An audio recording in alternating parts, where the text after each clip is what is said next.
Recently, I was in a store and I saw Halloween decorations. And though I love Halloween, I'm not ready to acknowledge it yet because the only holiday that exists at this time is my birthday, which is in 2 weeks. However, just because I'm not ready to acknowledge the holidays doesn't mean you shouldn't be planning your holiday marketing campaigns. But if you have not planned your holiday campaigns yet, don't worry. I have 2 holiday marketing tips that I want to share with you. Welcome to Coffee with me, myself, and Ivy. I'm just your coffee addicted PR pro using pop culture examples to give you social media tips and communication industry best practices.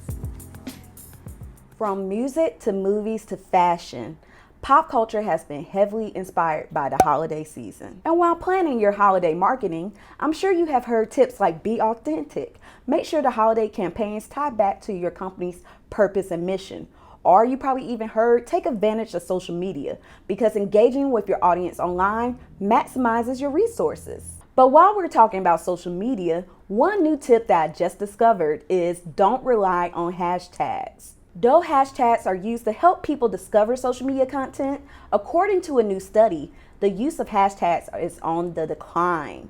So people are not even using them anymore or are using them to search content. Another new tip that I just discovered is reporters are not interested in holiday pitches. Because journalists are receiving a lot of holiday pitches, they're kind of reluctant to use these stories. So unless your story is really unique, you might just may consider using a paid editorial instead. If you want more holiday marketing and PR tips, check out the link below.